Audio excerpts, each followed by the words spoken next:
Doctor পদবি ব্যবহার সংক্রান্ত রিটের রায় ঘোষণা সামনে রেখে মঙ্গলবার ৫ দফা দাবিতে চলমান কর্মবিরতি ও একাডেমিক শাটডাউনের সমর্থনে বিক্ষোভ করেছেন সারা দেশের মেডিকেল কলেজ ও হাসপাতালের চিকিৎসক ও শিক্ষার্থীরা।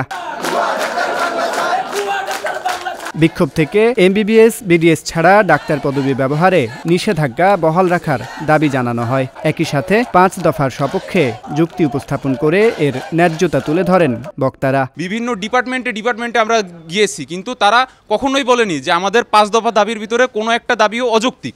তাহলে কোনো একটা দাবি অযৌক্তিক না হওয়ার পরেও বছরের পর বছর কেন আমাদের এই দাবিগুলো এই দাবিগুলো মানা হবে না? আমরা নেমে এসেছি বাংলাদেশের মানুষের জন্য।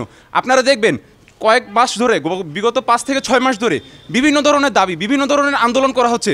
শুধু এই দাবিগুলো ম্যাক্সিমামই নিজেদের স্বার্থের জন্য করা হচ্ছে, কিন্তু ডাক্তার কমিউনিটির যে ৫ দফা দাবি আছে, এই দাবিগুলো কি সব আমাদের স্বার্থের জন্য করা হয়েছে নাকি রোগীদের স্বার্থের জন্য? চিকিৎসকরা বলেন, এমবিবিএস, বিডিএস ডিগ্রিধারী ছাড়া ডাক্তার পদবি ব্যবহারের অনুমতি দেওয়া হলে দেশের স্বাস্থ্য ব্যবস্থায় অরাজক পরিস্থিতি তৈরি হবে। সরকারকে উল্লেখ করে বলতে চাই, আপনারা এমন কোনো হঠকারী সিদ্ধান্ত নেবেন না যাতে বাংলাদেশের স্বাস্থ্য ব্যবস্থা টোটালি কোলাপস করে যায়।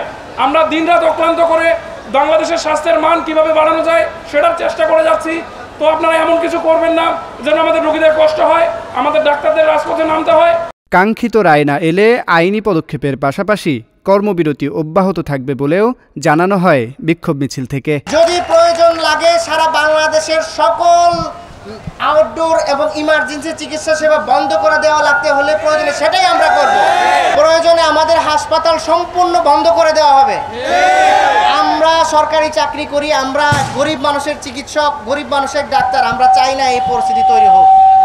আমরা দিনরাত হাসপাতালে খেটে না খেয়ে এই চিকিৎসা সেবা শত অপমান সহ্য করে যাচ্ছি, কিন্তু আমাদের আর পিছনে ঠেলে দিবেন না। এমবিবিএস, বিডিএস ডিগ্রিধারী ছাড়া অন্য কেউ ডাক্তার পদবি লেখার সুযোগ পেলে রোগীরা বিভ্রান্ত হবেন।